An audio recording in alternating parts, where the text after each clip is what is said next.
Well, I guess kind of talk us through this upcoming season. Looking at the preseason rankings, I know you guys opened with a couple of top 10 duels in Minnesota and Lehigh right off the bat. Yeah, we schedule got a lot tougher for us. Month of August was a really tough month for us because we lost a few people. Cade Brock hurting his knee, and then Marsden, who's not in school right now, recovering from a health issue. Hopefully, we'll get him back. Missed out on a heavyweight, and of course, Dayton Fix. We visited with Dayton and decided for him to take an Olympic red shirt. So, in about a 1 week period, it seemed like it kind of went south on us, leading into the season. But we're gonna be okay. We're just gonna need to really focus on dual meets and how we're gonna win dual meets. I think we're gonna be a lot tougher tournament team, which is a good thing. But we also take a lot of pride in our dual meets. So we got three weights that we're pretty uncertain at. That's 133, 197, and heavyweight. So at this point, we just need to really focus on trying to develop somebody to be competitive at those weights. Speaking of Dayton, what was the process, the decision making behind him going ahead and taking an Olympic red shirt? Well, you just you look at maybe where he's at this time. You never know if it's the right decision, and that decision can be changed sometime in the season. I doubt it will be, but I think in August when we made that decision, it was probably the right one at that time. So things could change, but being an Olympian, when you have that opportunity, you want to take advantage of it, and you want to put yourself in the best scenario to make the team. Forget about a medal. You can't win a medal unless you make the team. And that's in August. I think that's what we were thinking as we made that decision. You never want to lose a wrestler for a year, but how important is it for you to have a current wrestler on, potentially making the Olympic team? Yeah, that's an important part of our program. All you got to do is look around, and see that that's what a lot of, recruits coming out and high-level recruits have a focus on is they want to continue on and wrestle in the World and Olympic Championships. They get that chance, So obviously it was important to me. That's one of the reasons why I came to Oklahoma State, and I think that's another reason why we have a good class and that we signed, as well as reason why Dayton Fix is here. So we darn sure want to give him that opportunity and put him in the best scenario. That scenario could change, but it's only a change if we think something's better for him to make that Olympic team. Obviously, But remember, you got to make the Olympic team to win a medal, and to make an Olympic team is not easy. Very, very tough. He did, though, make the world team, getting his first attempt at the world level, at the senior level. How big of an opportunity was that for him? It was a big opportunity. It was second time that we've had that here at Oklahoma State. Maybe we had some of them early on, back in the 30s, but as far as I remember, it's the second one in the last 40, 50 years. And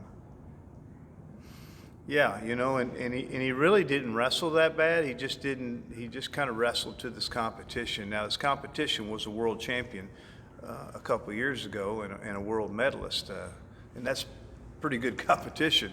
But maybe the wrestler that beat him went on and didn't place. So he wasn't the same guy he was a couple of years ago. Was he good? Absolutely, he's good. Did Dayton need to do more? Dayton needed to do more. I think that maybe the inexperience, going in wrestling, maybe the name and the world champion, maybe slowed him down just a little bit. But it's not that he didn't put a good effort in that match. It's just that he's better than that, and you got to be better at the Worlds. You can't have mediocre matches and expect to advance, especially in a bracket like 125 pounds, where most likely it's one or two of the toughest weight classes in the world. With him redshirting, was there a hope that Cade might have slid down before he got injured? I think so. I think that's kind of what we were looking at, you know. Dayton IFI visited in August and made that decision, and 2 weeks later, Cade tore his ACL. He probably shouldn't announce that, but don't matter. Yeah, and just kind of, where do you go now? There's some challenges ahead for us, you know, and for me, I just kind of recognize that I think there's some risky things that we got to be careful with right now, and just really focus on our effort in developing people that can go out and win 90+% of the time.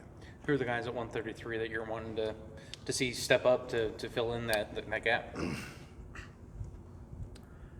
Well, I think Brock will be back. I just don't think we'll see him first semester, probably not. But Woodcraft, definitely looking hard at him. Connor, we're looking at him. So, you know, it's kind of a scenario where,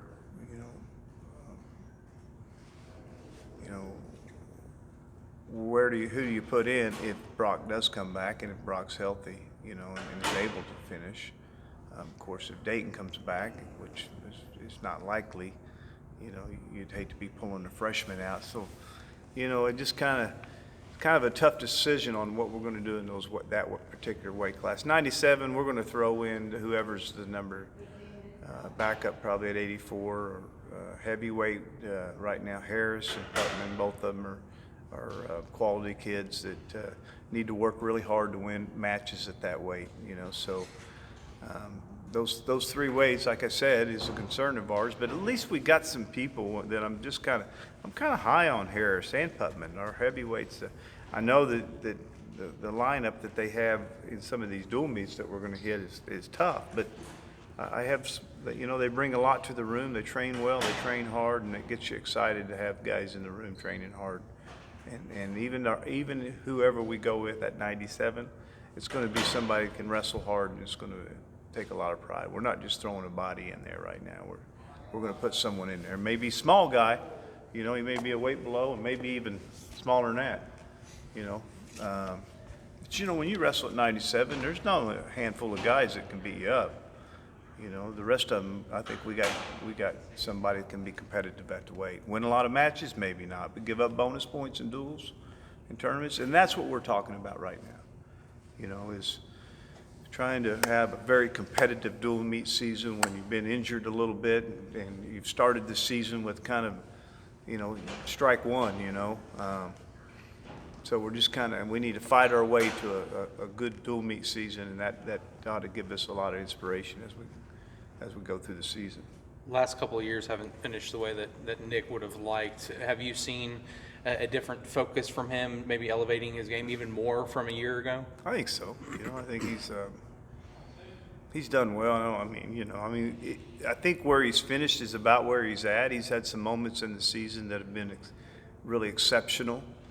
And when I say exceptional, I mean he wrestled better in that match than he did in the rest of them. Well, you want to be showing that type of, performance and try to show a consistency. And by no means is he not focused on that, but I think he's done pretty well. I think he's maybe performed over. He's a little bit of an overachiever, I believe. We look at him a certain way because of the success he's had, but I'm going to tell you he's an overachiever.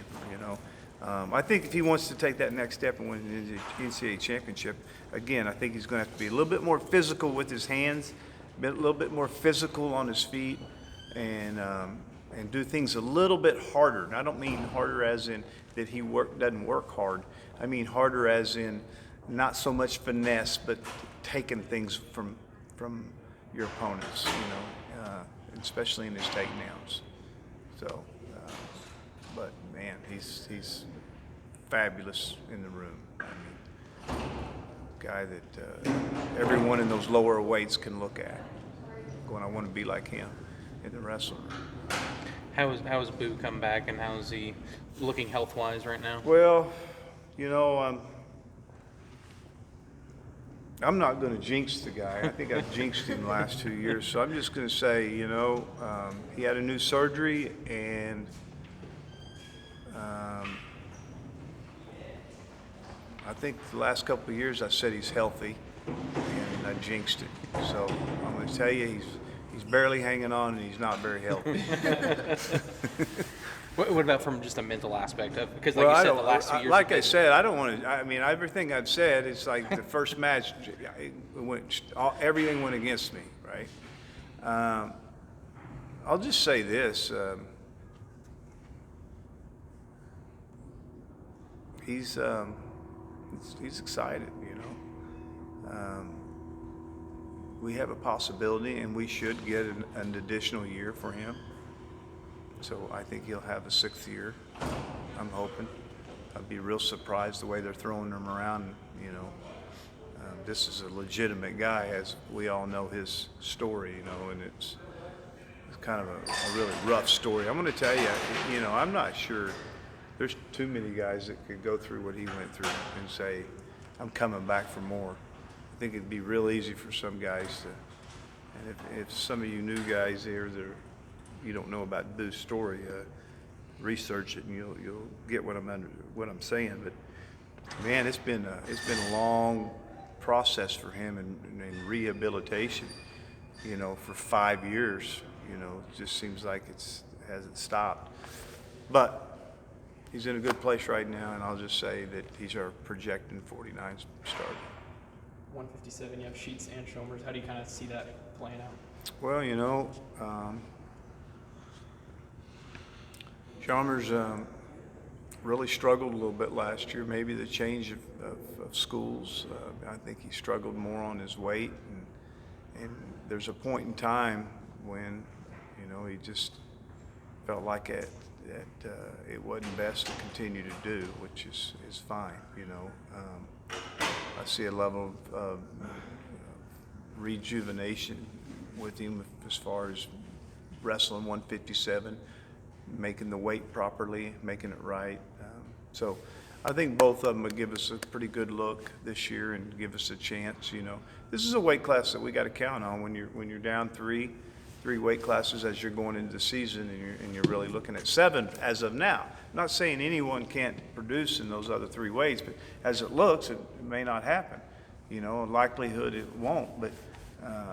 This is a weight class, you know, we didn't qualify for nationals. You got to qualify, and you got to forget qualifying. We need to be an All-American. We need to be on the stand in your 2nd year here, you know, not qualifying for the weight class to go to nationals.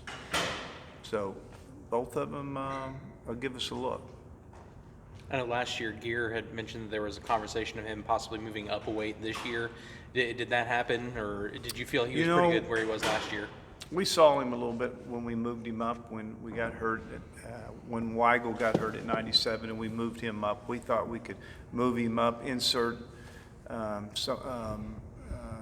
Jacoby at 84, and we just realized that neither one of them could really handle the weight class as they moved up. Not that Gear looked bad at the weight class. He's just not a 97 pounder. He's just not carrying that kind of weight. He's slim, he's slender. He's not a real bulky kid, so just doesn't meet the requirements that he really needs to be successful at 97, so we pulled him back. I don't need 2 weights where we're mediocre. Him down at 184 gives us somebody pretty solid at a weight class. Last year you had about 3-4 guys who were freshmen that redshirted, had success at the open tournaments, got some big bonus point victories and stuff like that. Any of those guys possible playing into the starting lineup this year? No. I would say I'm as slim as we've been in a while as far as our depth chart. You know, just the way it happens sometimes, you know. When I say slim, you know, the recruiting class that we signed this year, which we had this year, that'd be real nice. But we've been in this scenario before, and we just got to really focus on health this year. We can't really have another injury, and expect to compete. So staying really focused on our health and making sure we make really good decisions on what we're doing in practice is going to be real important.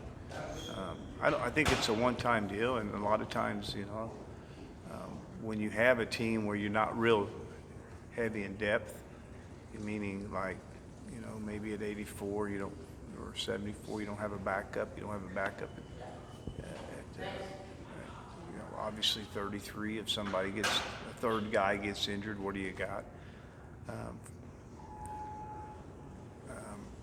You just need to be real careful, and we need to really focus on those top line guys.